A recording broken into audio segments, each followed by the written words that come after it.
नमः सर्वेभ्य अहमस्मि लोकेश कुमार शर्मा भवतां शमेषां हार्दं स्वागतं करोमि। भवन्तः जानन्ति एव अद्य स्वामी विवेकानंद जन्मोत्सवः वर्तते। अस्मिन् अवसरे सर्वे अपि जनाः स्वकीयपक्षतः किमपि नूतनं कुर्मः। अस्य दिवसस्य नाम वयं राष्ट्रीय युवा दिवस इति अपि जानीमः। अस्मिन् अवसरे विवेकानन्दस्य प्रेरणा कीदृशी अस्ति तस्य विषये अहम् एकं गीतं प्रस्तौमि। भवन्तः सर्वे अपि आनन्देन श्रोष्यन्ति। आगच्छन्तु शृणुमः गीतं। प्रयासः अस्ति मत्पक्षतः लघु प्रयासः। भवन्तः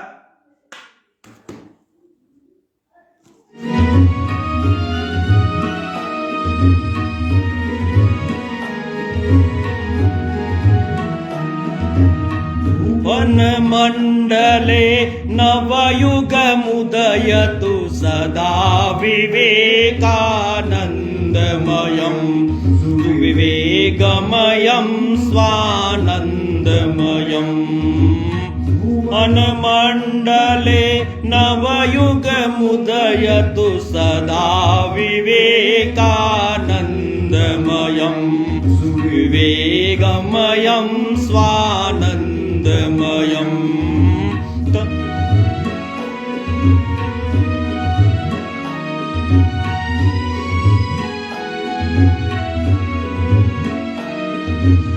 तमोमयं जनजीवनमधुना निष्क्रियतालस्य ग्रस्तं रजोमयमिदं किमेवाभवदु क्रोधलोभमोहाभिगतं भक्तिज्ञानकर्मविज्ञानै भक्तु सात्विको द्योतमयं भवतु सात्विको द्योतमयं सदा विवेकानन्दमयं विवेकमयं स्वानन्दमयम्।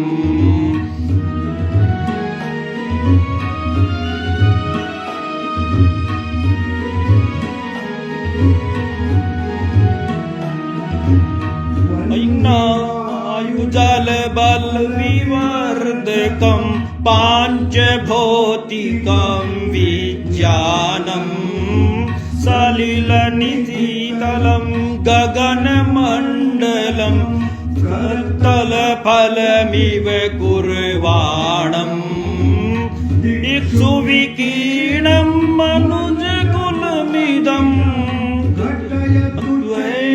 कुटुम्बमयं घटयतु चैककुटुम्बमयं सदा विवेकानन्दमयं विवेकमयं स्वानन्दमयम्।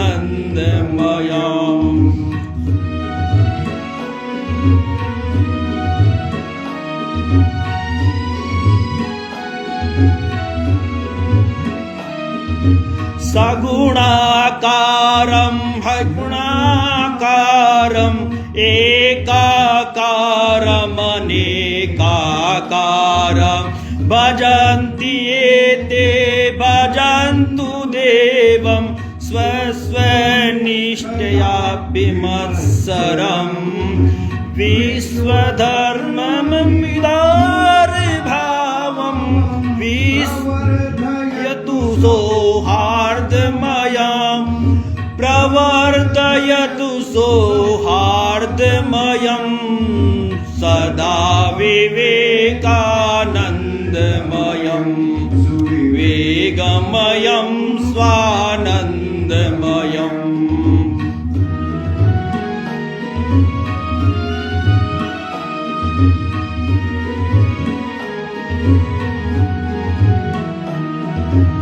जीवे जीवे शिवस्वरूपं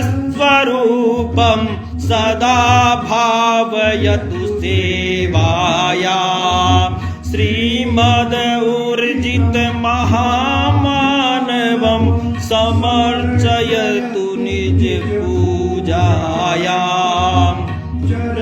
मानवोऽयं सुहितकरं धर्म सेवा त्यागमयं धर्मं सेवा त्यागमयं सदा विवेकानन्दमयं सुविवेकमयं स्वानन्दमयम्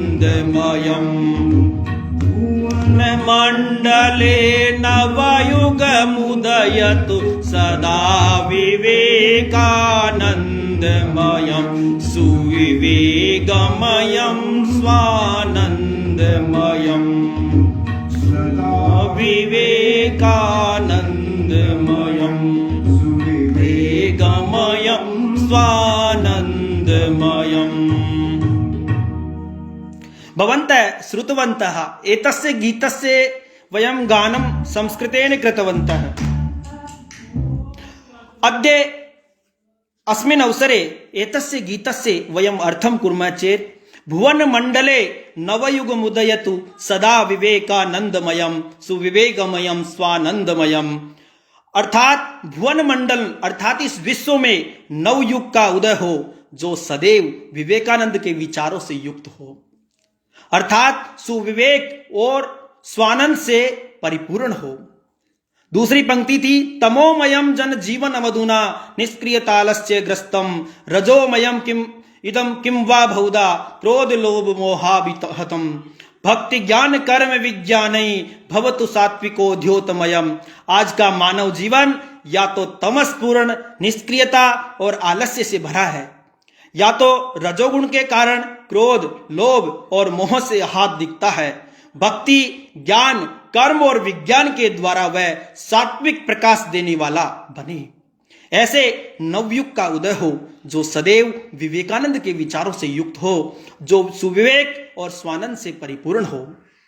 अगली पंक्ति थी वैज्ञा वायु जल बल विवर्धकम पांच भौतिकम विज्ञानम सलिल निधि तलम गगन मंडलम कर तल फलमिव कुर्माणम दिक्सु विकीर्ण मनुज कुलमिदम घटयतु चैक कुटुंबमयम। अर्थात अग्नि वायु जल और बल को बढ़ाने वाला पांच भौतिक विज्ञान जहां है, जहां समुद्र तल और आकाश हाथ में रखे फल के समान सुगम है, जहां सभी दिशाओं में फैला मानव समुदाय एक कुटुंब में घटित है। ऐसे नवयुग का उदय हो जो सदैव विवेकानंद के विचारों से युक्त हो, अर्थात सुविवेक और स्वानंद से परिपूर्ण हो। फिर अगली पंक्ति थी सगुणाकारम है गुणाकारम एकाकारम अनेकाकारम भजन्ति एते भजन्तु देवम स्व स्व निष्ठया विमत्सरम विश्वधर्म इदम उदार भावम प्रवर्धयतु सौहार्दमयम। इस पंक्ति का अर्थ था कि जहां सगुणाकार या निर्गुणाकार एकाकार या अनेकाकार ईश्वर को अपनी अपनी निष्ठा के अनुसार ईर्ष्या रहित होकर भजते हैं, विश्व धर्म में ऐसे उदारता के भाव को बढ़ाने वाले और सौहार्दमय वातावरण का निर्माण हो, ऐसे नवयुग का उदय हो जो सदैव विवेकानंद के विचारों से युक्त हो, अर्थात सुविवेक और स्वानंद से परिपूर्ण हो। अगली पंक्ति थी जीवे जीवे शिव स्वरूपम सदा भावयतु सेवायाम श्रीमद ऊर्जित महामानव समर्चयतु निज पूजायाम चरतु मानवोयम सुहितकरम धर्मम सेवा त्यागमयम। अर्थात जहां प्रत्येक जीव को शिव स्वरूप मानकर सेवा की गई हो, मनुष्य में ईश्वरत्व के प्रकटीकरण के लिए की गई पूजा हो, जिस युग में मनुष्य का आचरण समष्टि हित में त्याग सेवा और धर्म से युक्त हो, ऐसे नवयुग का उदय हो और जो सदैव स्वामी विवेकानंद के विचारों से युक्त हो, अर्थात सुविवेक और स्वानंद से परिपूर्ण हो। तो भुवन मंडले नवयुग मुदयतु सदा विवेकानंदमयम सुविवेकमयम स्वानंदमयम। इसी आशा और विश्वास के साथ हम विवेकानंद के विचारों को हम आत्मसात करेंगे, अपने नैतिक जीवन में लाएंगे, इसी आशा और विश्वास के साथ बहुत बहुत धन्यवाद। एक छोटा सा प्रयास था, इसमें हो सकता है कोई त्रुटि भी हुई हो तो आप क्षमा करेंगे, सभी विद्वज्जन हैं। और इसी आशा और विश्वास के साथ पुनर्मिलामः। धन्यवादः। नमो नमः।